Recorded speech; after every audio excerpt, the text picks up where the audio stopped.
We went to the moon. We landed human beings on the surface of another world, brought them home safe. And we did it 6 times. So going to Mars, that's just the next step, right? Same basic idea, just a little farther away, a little more fuel, a little longer trip, a little more food and water, but fundamentally the same problem. I mean, we did the hard part already. We cracked the nut. Mars is just further down the same road. That's completely wrong. And I'm going to show you exactly why. See, this is one of those situations where common sense leads you straight off a cliff because the moon and Mars are not the same problem at different scales. They are fundamentally different problems. And the difference is not the kind of thing you fix by building a slightly bigger rocket or by packing a few more sandwiches. The difference is mathematical. It lives inside an equation, a very simple-looking equation. And that equation is merciless. Let me take you through it. And by the time we're done, you are going to understand something that took engineers decades to fully reckon with. Getting to Mars is hard. Landing on Mars is really hard. But getting off Mars and coming home, that is a different kind of hard. That is the kind of hard where nature says no, and you have to figure out whether it really means it. First, let's make sure we agree on what a rocket actually does. Because if you don't understand this, none of the rest makes any sense. A rocket works by throwing stuff out the back. That's it. That is the whole secret. You throw mass in one direction, and by Newton's third law, the rocket goes in the other direction. Every rocket that has ever flown works on this one idea. You burn fuel, you heat it up, you blast it out a nozzle at tremendous speed, and the rocket moves the other way. Simple. But there is a catch, and it is a devastating catch. The fuel you are going to burn later, you have to carry it now. And carrying it now means your rocket is heavier now, which means you need more fuel to accelerate all that fuel, which means the rocket is heavier still, which means you need even more fuel to carry that fuel too. You see where this goes? It's a spiral, a vicious, unforgiving spiral. There's an equation that captures this spiral perfectly. It was first worked out by a Russian schoolteacher named Konstantin Cholosky back in 1903. The same year the Wright brothers flew at Kitty Hawk. And here it is in plain words. The change in velocity you can achieve, your delta V equals the exhaust velocity of your engine times the natural logarithm of the ratio of your full mass to your empty mass. That's it. Delta V equals exhaust velocity times the log of the mass ratio. Now, if you've never tangled with logarithms and exponentials, let me explain what this means in practical terms, because this is where people get tripped up. They think, well, if I need twice the speed, I need twice the fuel. Wrong. You need much, much more than twice the fuel. The relationship is exponential. If you flip the equation around and ask how much fuel do I need for a given speed, the answer involves an exponential function. And exponential functions are not kind. Let me give you a feel for it. Suppose your engine throws exhaust out at 3 kilometers. That's a decent chemical rocket. If you need a delta V of 3 km, you need a mass ratio of about 2.7, meaning your rocket at launch has to weigh about 2.7 times what it weighs when the fuel is gone. Okay, that's a lot of fuel, but it's manageable. Now suppose you need 6 kilometers. You might think, well, twice the speed, maybe 5 times the fuel. No, the mass ratio jumps to about 7.4. How about 9 kilometers? It says 3 times the original. The mass ratio is about 20. Your rocket is now 95% fuel by mass. And at 12 kilometers west, the mass ratio is about 55. At that point, you are basically trying to fly a thin metal can wrapped around a lake of kerosene. There is almost no room left for the actual payload, the stuff you're trying to deliver. This is what engineers call the tyranny of the rocket equation. And it is not an exaggeration to call it tyranny. It dominates everything about space travel. Every rocket that has ever been built has been shaped, twisted, and constrained by this one equation. Let me give you an analogy so you can really feel this in your bones. Imagine you're going on a road trip across a desert, but there are no gas stations anywhere along the route. You have to carry all your gasoline with you. Fine, but gasoline is heavy. And carrying that extra weight means your engine works harder, which burns more gasoline. So, you need extra gasoline to haul the extra gasoline. And that extra gasoline is also heavy. So, you need more gasoline on top of that. Each new gallon you add gives you a bit more range, but it also makes the car heavier, which eats into the range you just gained. Eventually, you reach a point where adding another gallon barely helps at all because the fuel is mostly being used to carry itself. That's the dilemma rockets face. And it's actually worse than my desert analogy because a car on the ground just fights friction and gravity going uphill. A rocket has to throw mass overboard at tremendous speed just to accelerate forward.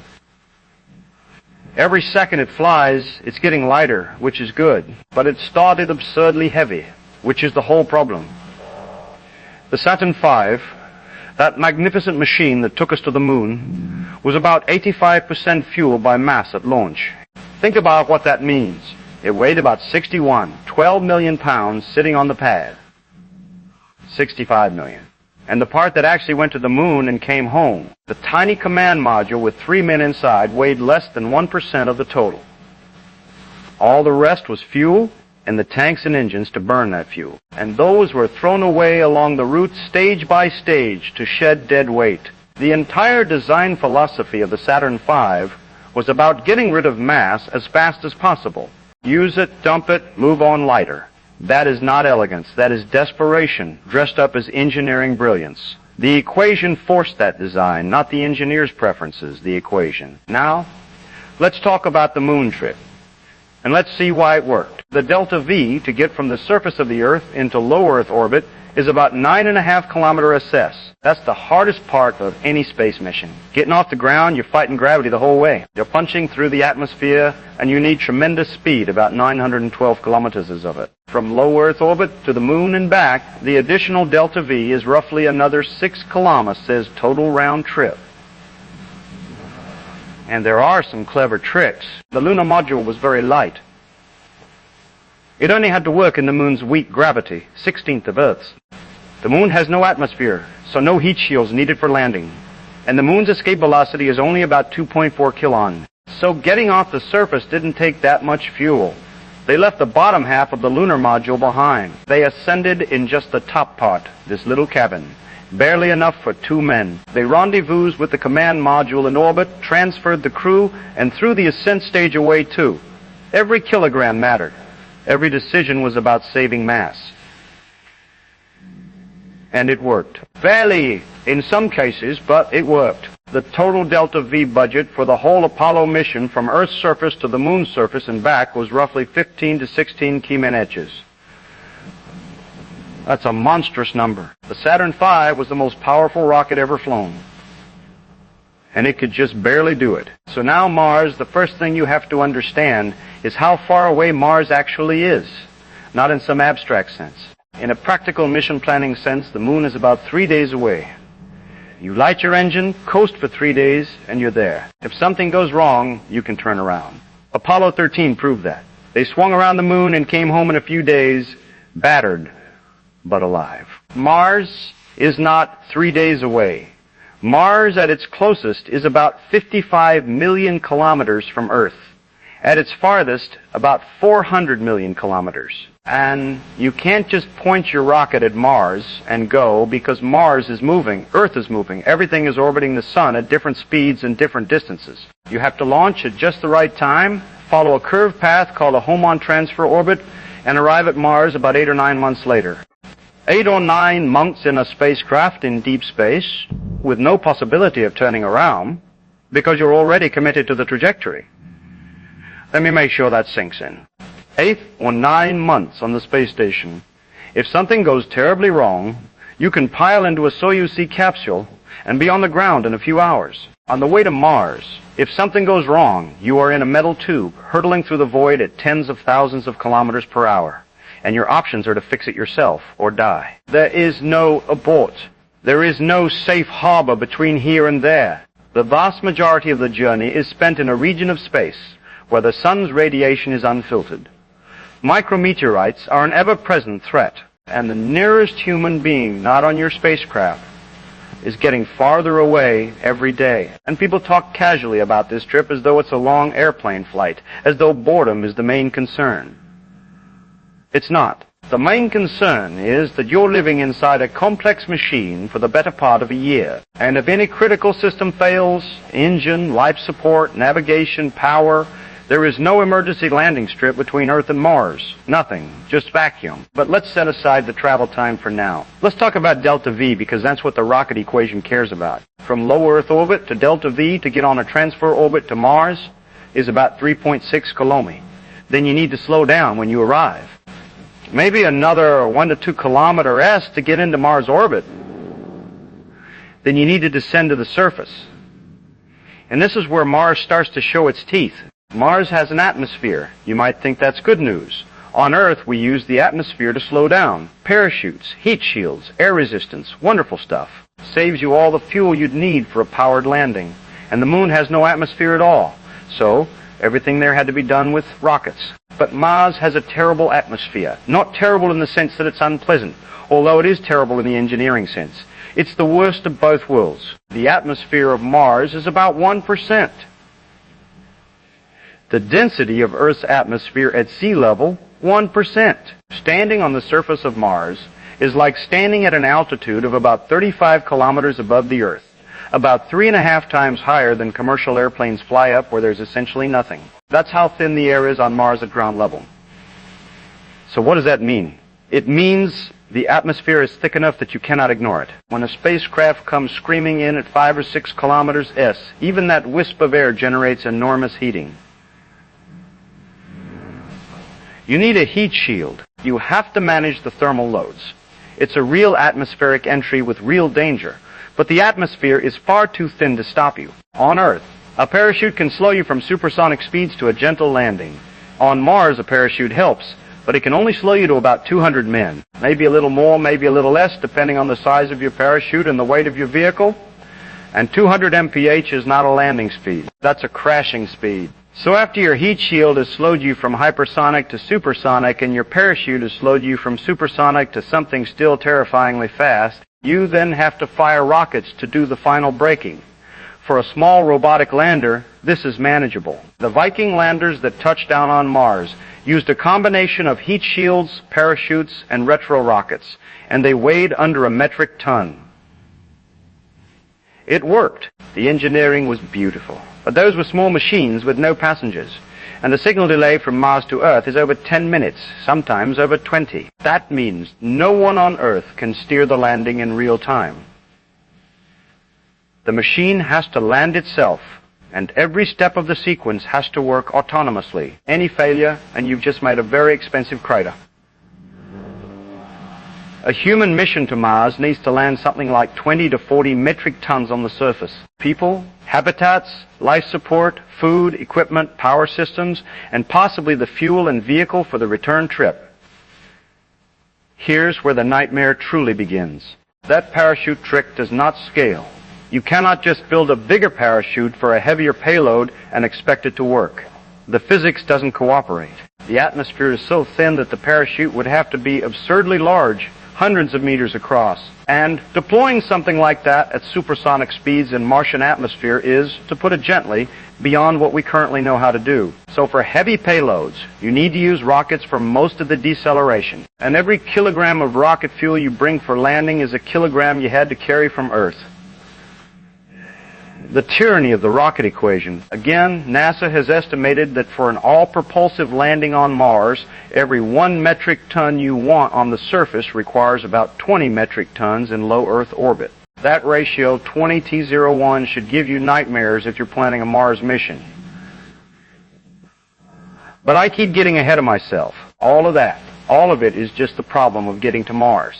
Let's suppose by some magnificent effort we solve it. Let's suppose we land a crew on Mars with their habitat and their supplies and their equipment. Let's suppose everything goes perfectly. Now they want to come home. And this is where the universe laughs at you. Because getting off Mars is in many ways harder than getting to Mars. Not because Mars has stronger gravity than Earth. It doesn't. Mars has about 38% of Earth's surface gravity. The escape velocity from Mars is about 5 kilometers compared to 11.2 for Earth. So in raw gravitational terms, Mars is easier to leave than Earth. But you're not on Earth anymore. You are on Mars. And Mars has no Kennedy Space Center, no vehicle assembly building, no army of engineers, no factory down the road manufacturing rocket parts, no tanker trucks delivering fuel. You are on a barren, frozen, airless world, 55 million kilometers from the nearest machine shop, and you need to build or bring everything required to launch a rocket from the surface of another planet. Think about what it took to launch the Saturn V. Thousands of people, billions of dollars, entire industrial supply chains. Just the liquid oxygen and liquid hydrogen to fuel that rocket required enormous industrial infrastructure, cryogenic processing plants, pipelines, pumps, storage tanks. All of it had to function flawlessly, or the rocket doesn't fly. On Mars, you have none of that. If you bring your return fuel with you from Earth, you have to carry it all the way to Mars, land it on the surface, keep it stored for the duration of your stay, and then use it to launch. And remember the rocket equation. Every kilogram of fuel you bring for the return trip is a kilogram that had to be launched from Earth, transferred to Mars, and landed safely. The mass multiplier is staggering. That 20,001 ratio for landing. It gets worse when you include the fuel for the return trip, because now you're landing fuel that you need to launch. Let me try to sketch the numbers roughly. To get a crew off the surface of Mars and into low Mars orbit, you need a delta V of about 4.1 km. That includes gravity losses and a little margin. From low Mars orbit, you need to get on a transfer orbit back to Earth, which costs another 2.3 kilometers. So just getting off Mars and heading home costs about 6 to 7 kilometers of delta V. With a good engine, say a specific impulse of 450 seconds, that means your rocket at launch from Mars needs to be roughly 80% fuel by mass. 80% fuel on a planet where there is no fuel. And it's actually worse than that, because the mass I just calculated doesn't include the heat shield you need for Earth re-entry, or the life support for the months or long journey home, or the food and water, or the structural mass of the vehicle, or any margin for error. Include all of that, and the mass of fuel compared to everything else becomes obscene.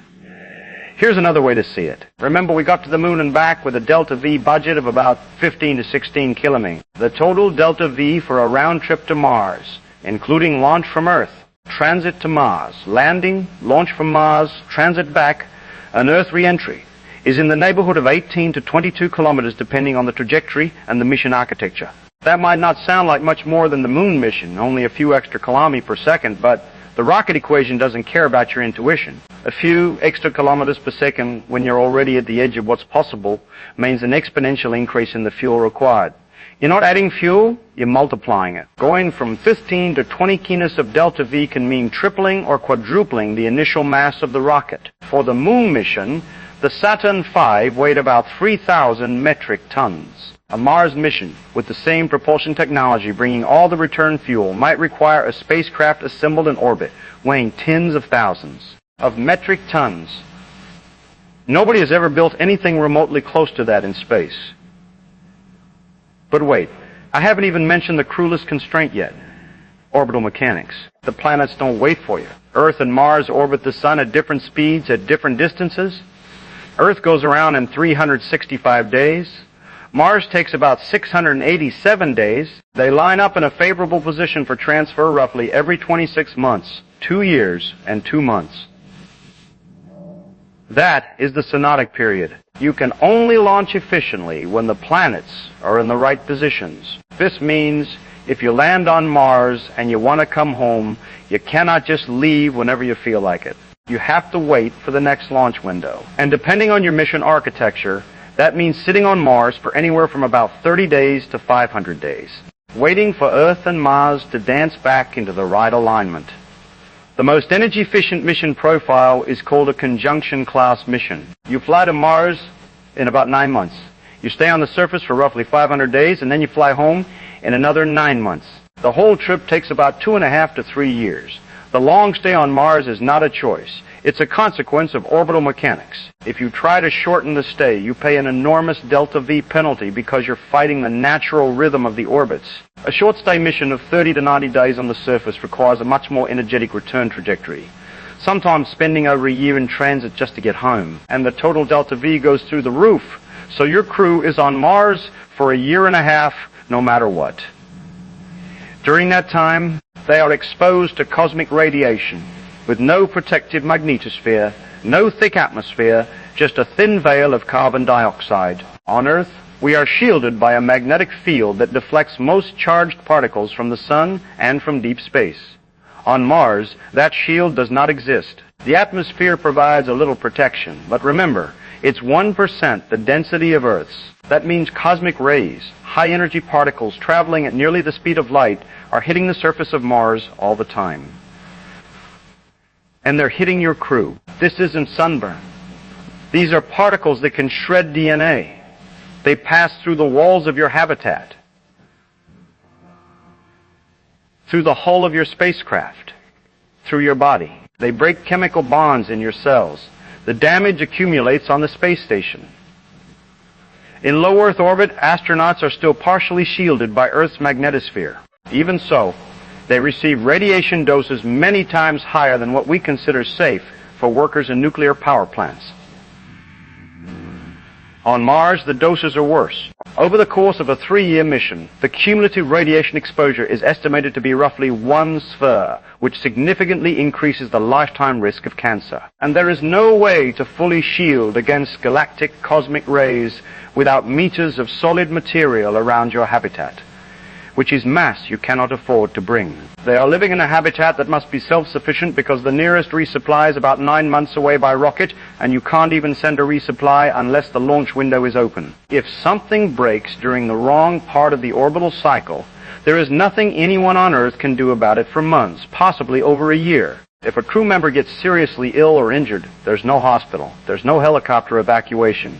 There's the crew's own medical training, whatever supplies they brought, and hope. And psychologically, 4 to 6 people in a habitat the size of a couple of shipping containers, isolated from every other human being in the universe by millions of kilometers, and a communication delay measured in minutes for a year and a half with the knowledge that if something goes catastrophically wrong, no one is coming to help.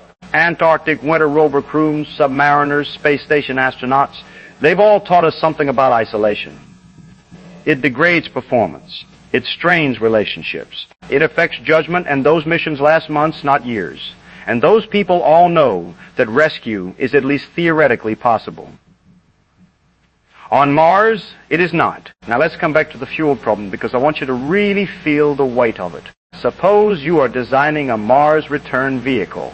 It needs to carry, let's say, 4 crew members with life support for the journey home, maybe 200 days, with a heat shield for Earth re-entry. With the structural mass of the vehicle, let's say the dry mass, everything except fuel is around 10 metric tons.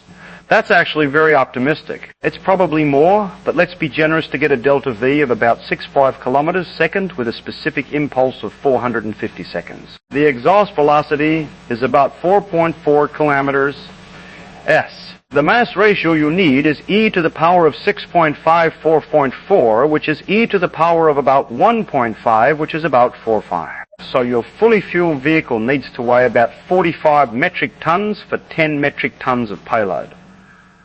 That's 35 metric tons of fuel. 35 metric tons of rocket fuel on Mars, where there is no fuel, where the nearest gas station is 55 million kilometers away. And every one of those 35 metric tons of fuel had to be launched from Earth. It had to survive the 9-month cruise to Mars. It had to be landed on the surface through that miserable atmosphere without crashing. It had to be stored for a year and a half without boiling off or degrading. And then it had to work perfectly. When you light the engine, if you bring all this fuel from Earth, the cascade of mass through the rocket equation is catastrophic.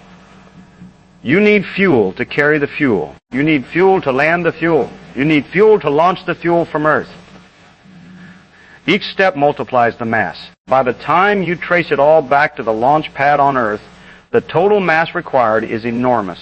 Not just expensive, not just impractical, bordering on impossible with current technology. This is why some very smart people have proposed a different approach. Instead of bringing all the fuel from Earth, why not make it on Mars? This concept is called in-situ resource utilization, or ISRU. The idea is that you send a chemical processing plant to Mars ahead of the crew, and it uses resources on Mars itself to manufacture rocket fuel. Mars's atmosphere is about 95% carbon dioxide. If you can crack that carbon dioxide, split it into carbon and oxygen, you've got your oxidizer right there. If you can find water ice, and we believe there is water ice just beneath the surface in many locations, you can split the water into hydrogen and oxygen. Combine the hydrogen with the carbon and you can make methane. Methane and oxygen. That's a rocket propellant combination that actually works quite well. That's what certain engines are designed to burn. On paper, this is brilliant. You make your fuel on Mars and you eliminate the need to carry it from Earth. The savings in mass are extraordinary. Instead of launching 35 metric tons of fuel from Earth and somehow getting it all to the Martian surface, you ship a processing plant that weighs maybe 1 or 2 metric tons, and you let it run for a year or so, slowly filling your tanks with locally produced fuel. The rocket equation becomes much more forgiving because you've broken the chain. The fuel doesn't have to trace back to Earth anymore. But, and there is always a but in engineering, making fuel on Mars is something we have never done. Not once.